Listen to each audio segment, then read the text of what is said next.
Hello friends, welcome back to our YouTube channel. अभी हम लोग यहाँ पे एशियन पेंट्स लिमिटेड के एनालिसिस करेंगे और इस एनालिसिस पे हम लोग देखने वाले हैं नेक्स्ट पूरे वीक में प्लस मंडे सेशन में जो कल के दिन है 7 नवंबर को किस तरीके से इंपॉर्टेंट लेवल दिखाएगा, इसका प्राइस एक्शन पैटर्न किस तरीके से रहने वाला है। वीकली टाइम फ्रेम में मैंने आपके लिए चार्ट लगा रखा है, तो यहाँ से हम एनालाइज करना स्टार्ट करते हैं। पिछले 4-5 वीक से ही नीचे की ओर जा रहा था, तो मैंने आपको ऑलरेडी एक चीज़ यहाँ पे बता रखा था कि ज़्यादा से ज़्यादा ये 3000 के लेवल को यहाँ पे टच करेगा, क्योंकि ये जो लेवल है इसका 50% अप्रॉक्स इन्हीं लेवल्स के आसपास बनता है। तो साथ में यहाँ पे अगर मैंने बताया था आपको, अगर इसको ऊपर की ओर जाना है तो गैप अप ओपनिंग होनी चाहिए। तो गैप अप ओपनिंग के बाद देखेंगे कहीं न कहीं ये अपने आप को ऊपर की ओर ले गया है। डेली टाइम फ्रेम पे ज़रूर हमको यहाँ पे एंट्री मिली होगी, लेकिन अभी हम लोग उसको डिस्कस करेंगे। अभी एक चीज़ आप नोट करेंगे कि यहाँ पे नीचे की ओर 2900 से लेके 3000 का एक इम्पोर्टेंट हमारे पास सपोर्ट है, ठीक है? इसको ब्रेक किया, ऊपर की ओर गया और अभी जिस तरीके का कैंडल बना हुआ है, जो लोग भी सेल करके अपना stop loss candle wise trail कर रहे थे, उन सभी का एसएल हिट हो चुका है, राइट? अभी ये जिस तरीके का ग्रीन कैंडल बनाया है, एक अच्छा ग्रीन कैंडल है, यहाँ पे हम लोगों को एंट्री मिल सकती है। क्योंकि 2 नेगेटिव कैंडल के बाद एक ग्रीन कैंडल जैसे इसका हाई ब्रेक होता है, तो हमारी एंट्री होनी चाहिए। जैसा कि मैं बहुत पहले से आप सभी को बोल रहा हूँ, इस शेयर में एंट्री के लिए, क्योंकि 3500 हमारा टारगेट है। प्लस मैंने ये भी बोल रखा है कि हमारी जो क्वांटिटी होनी चाहिए, कम होनी चाहिए और अपनी एनालिसिस के बाद ही डालिए कोई भी क्वांटिटी, ठीक है? अगर आप जनरली 1000 रुपीज़ का रिस्क लेते हैं पर शेयर, तो आप यहाँ पर शेयर नहीं, सॉरी, यहाँ पे पर ट्रेड, तो आप यहाँ पे मेरे अब मैं अगर एनालिसिस करके आपको बता रहा हूँ, तो आपको 100 रुपीज़ का रिस्क लेना चाहिए, वो भी अपनी एनालिसिस करने के बाद, राइट? तो ऐसा आप कर सकते हैं। अभी यहाँ पे क्या सिचुएशन बनी है, तो अच्छा कैंडल के साथ क्लोजिंग हुआ है। अब पहला ही कैंडल है, तो यहाँ पे एक फॉलो अप कैंडल बन सकता है। ये कितना ऊपर जाएगा, तो ये लेवल्स जो हैं, जिन लेवल्स को ये इंपॉर्टेंट लेवल्स को ब्रेक करके आया था, तो इन्हीं लेवल्स के आसपास तक ये जा सकता है। ये लेवल्स कितने हैं, तो 3250 का लेवल है, इन लेवल्स के आसपास जा सकता है। इनके पास जाने के बाद क्या होगा, यहाँ पे जाने के बाद देखिए वीकली टाइम फ्रेम पे हो सकता है हम लोग को इस तरीके का मोमेंटम मिले, लेकिन स्टार्टिंग में एक यहाँ पे एक कैंडल हो सकता है, कुछ इस टाइप का फॉर्म हो जाए। ये वाला जो कैंडल देख रहे हैं, ठीक है? नीचे नहीं जाएगा, जैसे इसका नीचे टेल है वैसा नहीं होना चाहिए, यहाँ पे कम प्रोबेबिलिटी है, लेकिन ऊपर की ओर हम लोग को ये ऊपर की ओर जाए, यहाँ से स्टार्ट होके टच करे, थोड़ा-सा क्लोजिंग हो सकता है, नीचे मिल जाए। तो ऐसा सिचुएशन बन सकता है। सेकंड केस में क्या हो सकता है मैं आपको बताऊँ, सेकंड केस में ऐसा होगा कि हो सकता है एक बुलिश कैंडल के साथ क्लोजिंग मिले, जिसका हाई अराउंड 3300 के आसपास हो, ठीक है? एक ऐसा सिचुएशन यहाँ पे बन सकता है। अभी बहुत बड़ा कोई लेवल नहीं है, जैसे ये वाला जब लेवल आने वाला था, तो बायर्स यहाँ पे क्या पूरी कोशिश करेंगे कि जो भी वो बाई करके लेके जा रहे हैं, वो इस रेजिस्टेंस के ऊपर एटलीस्ट क्लोजिंग दे दे, ताकि अभी फ़िलहाल के लिए कोई भी सेलर इसको टच ना करे। तो इन्होंने बहुत बड़ा कैंडल यहाँ पे बनाया था, लेकिन अभी कोई ऐसा सीन नहीं है यहाँ पे, ठीक है? वो सीन कब आएगा, जब ये इन लेवल्स के आस-पास आएगा, तो बायर्स की पूरी कोशिश होगी, अगर इनको यहाँ पे क्लोजिंग कोई मिल जाए, तो यहाँ से इसको ऊपर क्लोजिंग देना आसान हो जाएगा बायर्स को, तब वो ये कोशिश कर सकते हैं। फ़िलहाल यहाँ पे थोड़ा-सा मैं जो मोमेंटम देख रहा हूँ, बहुत ज़्यादा ब्रॉडेड नहीं देख रहा हूँ, थोड़ा-सा नैरो मोमेंटम देख रहा हूँ। लगभग-लगभग 33, देखिए 3300 अगर मैं बोलता हूँ, तो 10-15 रुपए ऊपर-नीचे हो सकता है, ठीक है? तो ये 3300 का लेवल है, इन लेवल्स के आस-पास ये मोमेंटम दिखा सकता है और नीचे कितना जाएगा उसके लिए भी हम लोग डेली टाइम फ्रेम पे देखेंगे। तो नेक्स्ट वीक भी एक बुलिश मोमेंटम हो सकता है, जिसका जो लेवल रहने वाला है 3250 या फिर 3300 के आस-पास। अभी हम लोग डेली टाइम फ्रेम पे आ गए हैं और एक चीज़ मैं आपको कंटिन्यूअसली डेली एनालिसिस में बोल रहा था, अभी डब्ल्यू टाइप पैटर्न बनने दीजिए, डब्ल्यू टाइप पैटर्न बनने दीजिए। जिन लोगों ने भी यहाँ पे एंट्री लिया हुआ 3160 क्रॉस होते ही, क्योंकि ये इस चीज़ के लिए डब्ल्यू टाइप पैटर्न है, राइट? अब डब्ल्यू टाइप पैटर्न के साथ अभी हमने देखा वीकली टाइम फ्रेम पे ये रेड कैंडल था, ये हमारा ग्रीन कैंडल था, इसके हाई को इसने क्रॉस किया है, तो यही वो कैंडल है जिसने इसके हाई को क्रॉस किया है। तो जिसको स्विंग ट्रेड करना है, जिसको यहाँ पे एक ट्रेड प्लान करना था, उनका असल इसी कैंडल का लो होना चाहिए, या फिर ज़्यादा से ज़्यादा ये हमारा लास्ट स्विंग होना चाहिए।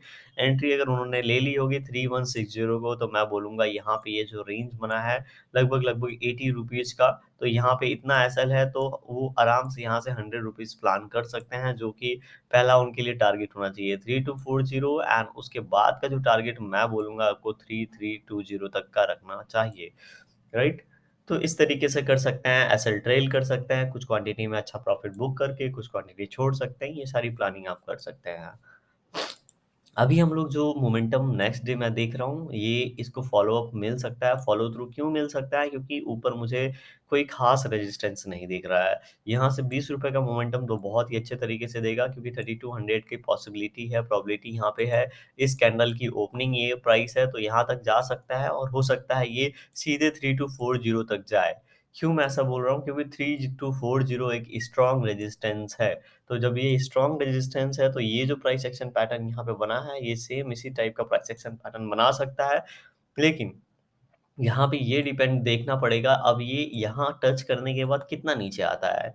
अगर ये 3180 तक नीचे आ जाता है, तो जब ये ऊपर जाएगा तो चैनल पैटर्न बनाएगा, ठीक है? लेकिन अगर ये ज़्यादा नीचे नहीं आता है, 3200 से ही आके ब्रेकआउट देता है, तो एक और मोमेंटम देगा यहाँ पे लगभग-लगभग 3320 तक एंड उसके बाद थोड़ा ज़्यादा करेक्ट होगा, ठीक है? ऐसा यहाँ पे डेली टाइम फ्रेम पे बात कर रहा हूँ, वीकली टाइम फ्रेम पे हो सकता है हमको इस तरीके का कैंडल देखने को मिले।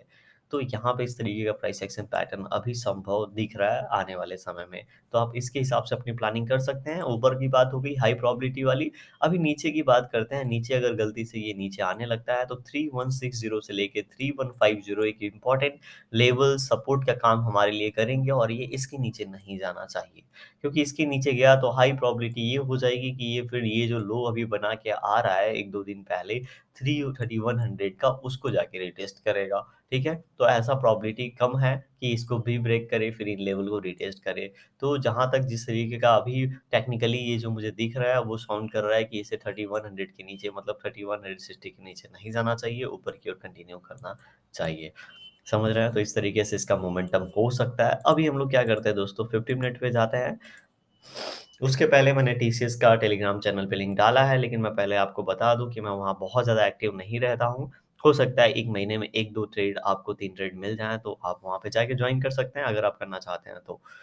अगेन यहाँ पे ये लेवल्स बहुत ही इम्पोर्टेंट था, 15 मिनट पे हमने ऑलरेडी डिस्कस करके रखा था और सभी को आप सभी को ईज़िली एकदम एनालिसिस में प्रोवाइड करता हूँ, हर बार बताता हूँ, क्या हम लोग को चेक करना है। तो यहाँ पे मैक्सिमम टचेस थे, ठीक है? मैक्सिमम टाइम ब्रेक करने की बायर्स ने कोशिश किया था, प्लस ये बहुत नीचे से आया था, आपको ऑलरेडी बता रखा था मैंने, बहुत जब भी कोई भी नीचे इतनी दूरी तय करने के बाद आप समझिए आप वॉकिंग कर रहे हैं, तो आप वॉक कितना कर सकते हैं? अगर 100 किलोमीटर वॉक किए जस्ट फॉर असम्पशन तो आप ब्रेक लेंगे। ब्रेक लेने के बाद हो सकता है 1-2 दिन रुकें और रेस्ट करने के बाद फिर से यहाँ 100 किलोमीटर, यहाँ 80 किलोमीटर कर सकते हैं। लेकिन इन द सेम गो आपको करना हो तो ये प्रॉब्लमैटिक होगा। क्यों? अगर आपने कर भी लिया तो आप बीमार पड़ जाएँगे और तेज़ी से वो फ्लो नीचे जाता है। कभी भी कोई भी शेयर को आप तेज़ी से ऊपर जाते हुए देखेंगे तो तेज़ी से नीचे आते हुए भी आपने बहुत देखा होगा। तो इस चीज़ को ध्यान रखिएगा। तो यहाँ पे इस शेयर में बिल्कुल ऐसा नहीं है। यहाँ पे ये आया, ठीक है? इन लेवल्स के आने के बाद ये बहुत ऊपर से नीचे आ रहा था, देख रहे हैं? तो यहाँ पे आके रेस्ट लिया, यहाँ पे आके रेस्ट लिया, फिर यहाँ से नीचे सेलिंग स्टार्ट हुई और यहाँ से बाइंग हैपनिंग स्टार्ट हो चुकी है। ये बाइंग हुई, यहाँ पे थोड़ा होल्ड लिया, ये इतना गया नीचे, फिर से इसको ब्रेक किया है, तो एक ये रेंज है दोस्तों, ठीक है? इस रेंज को इसने ब्रेकआउट किया है, तो हमें बहुत सिंपली रखना है ट्रेडिंग को। अगर 15 मिनट में आप ट्रेड करते हैं, तो यहाँ पे थोड़ा-सा प्रॉब्लम ये होता है कि एंट्री और एग्ज़िट मैक्सिमम हो जाते हैं, मतलब बहुत एंट्री मिलती है, बहुत एग्ज़िट मिलता है, तो एसएल हिट होने के चांसेस ज़्यादा होते हैं। लेकिन आप क्या कर सकते हैं, बहुत ही सिंपल प्लानिंग हमारी रखनी चाहिए। मैं बताता हूँ देखिए, यहाँ पे इसको मार्क करके रखिए, इनके हाई के जस्ट 1-2 रुपए ऊपर-नीचे रखिए और ये जो अगर लास्ट स्विंग लगाता है, ठीक है? ब्रेकआउट दिया, ब्रेकआउट पे आपने एंट्री किया तो लास्ट स्विंग नीचे था तो एसएल बड़ा हो जाएगा। लेकिन वापस जाने के बाद फिर से जब ये नया ब्रेकआउट दिया और ये स्विंग बना के इन लेवल्स को ब्रेक कर रहा था, तो एंट्री होनी चाहिए। एसएल हमारा बिल्कुल ये होना चाहिए या फिर पहला वाला होना चाहिए और एसएल हिट होता है तो एग्ज़िट, ठीक है?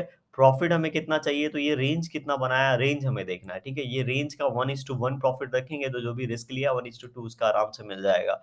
तो अगर ऊपर की ओर जाएँगे तो 3240 या फिर 3220 इसके बीच में कोई भी आप अपना टारगेट रख सकते हैं क्योंकि ऑलरेडी आपको 1:2 से ज़्यादा मिल चुका होगा तो maximum profit continue profit book कर लीजिए, बाकी को होल्ड करिए ऊपर के लिए। या फिर जो मैं पहले से आपको बोल रहा हूँ कम कंटिन्यू पोजीशन बनाएँगे, अपना टारगेट 3500 रखेंगे तो उसके लिए भी देख सकते हैं अपनी एनालिसिस के बाद, राइट? तो अभी हम लोग नेक्स्ट लेवल एंड सपोर्ट की बात कर लेते हैं, अपने इम्पोर्टेंट लेवल्स की बात कर लेते हैं। तो ऑलरेडी ये लेवल्स मैंने आपको दे रखे थे। अब ओपनिंग कैसा हुआ था अगर हम लोग देखेंगे फ्राइडे को, तो ओपनिंग जो हुई थी ये 4 है और ये इस 4 तारीख है, ओके। तो जो ओपनिंग हुई थी थोड़ी-सी गैप अप हुई, ठीक है? लेकिन अपने लेवल ब्रेक करने के बाद अच्छे तरीके से ऊपर की ओर लेवल को इसने दिया। अभी हम इन लेवल्स के ऊपर की ओर ट्रेल करेंगे। अगर अब देखेंगे जो इम्पोर्टेंट लेवल्स हमारे पास हैं, वो थोड़ा-सा पीछे भी जाके देखना पड़ेगा। ये सपोर्ट्स और इम्पोर्टेंट लेवल्स किस तरीके से यहाँ पे बिहेव कर सकते हैं। यहाँ पे देखिए 3187.8 है, तो 3188 को ब्रेकआउट होने देंगे एटलीस्ट, ठीक है? 3188 को ब्रेकआउट होने देंगे, तो एक मैं पहला छोटा टारगेट दूँगा 3198 का, ठीक है? अगर इन लेवल्स के आस-पास ये अच्छे तरीके से बिहेव करता है और ऊपर ब्रेकआउट देता है, तो 3210, ठीक है? या फिर 3210 का सेकंड टारगेट हम लोग ऊपर की ओर रखेंगे। नीचे की ओर बात करेंगे सेलिंग का, तो लास्ट टाइम जैसे मैंने बात किया था 3151 को ब्रेक डाउन होने देते हैं तो नीचे एक प्रेशर देखेगा। जब भी कोई भी शेयर ऊपर वाली ट्रेंड में है और मैं नीचे वाली लेवल को देता हूँ, तो वो लेवल ऐसे होते हैं, ठीक है, जिनको ये ब्रेक करने में टाइम लगा सकता है, पहली बात। सेकंड बात, अगर ब्रेक करने में टाइम लगा के 4-5 कैंडल बाद ब्रेक करता है, तो नेक्स्ट लेवल के पास जाने की प्रोबेबिलिटी हाई होगी, ठीक है? तो यहाँ पे जो हमने लेवल्स आपको दिए थे 3151 ब्रेकडाउन होगा, तो ये ऊपर क्यों निकलेगा? अभी देखिए, अभी मान लेते हैं ये शेयर इतना ऊपर है और ऊपर क्या है, यहाँ से सेलिंग हो रहा है, तो क्या ये इस लेवल को ब्रेक करेगा? बहुत कम प्रोबेबिलिटी है, ठीक है? ये सारी चीज़ें आप लोग को यहाँ पे नोट करते रहना और सीखते रहना है। अभी मैं इस लेवल को और नीचे कर दूँगा क्योंकि मैं नहीं चाहता यहाँ पे कोई सेल करके ट्रैप हो या फिर ऐसा सोचे कि यहाँ पे ज़्यादा सेलिंग स्ट्रॉन्ग सेलिंग आ सकती है। तो आपको क्या करना है, 3146 अगर ब्रेकडाउन होता है तो अपने जो भी बाइंग पोज़ीशन है उसमें थोड़ा-सा ध्यान देना है। क्या ध्यान देना होगा तो आप अपने हिसाब से देख लीजिएगा। अगर ये 3146 ब्रेकडाउन करता है तो हम लोग को लगभग-लगभग यहाँ पे 3135 तक का पहला टारगेट लेवल दिखा सकता है एंड सेकंड लेवल इसको 3125 तक ही जाना चाहिए, इसके नीचे नहीं आना चाहिए। वीडियो कैसी लगी अगेन कमेंट सेक्शन में बता दीजिएगा। पसंद आ रही होगी तो लाइक कर दीजिएगा। चैनल पे नए होंगे सब्सक्राइब कर सकते हैं आप। Thank you for watching this video.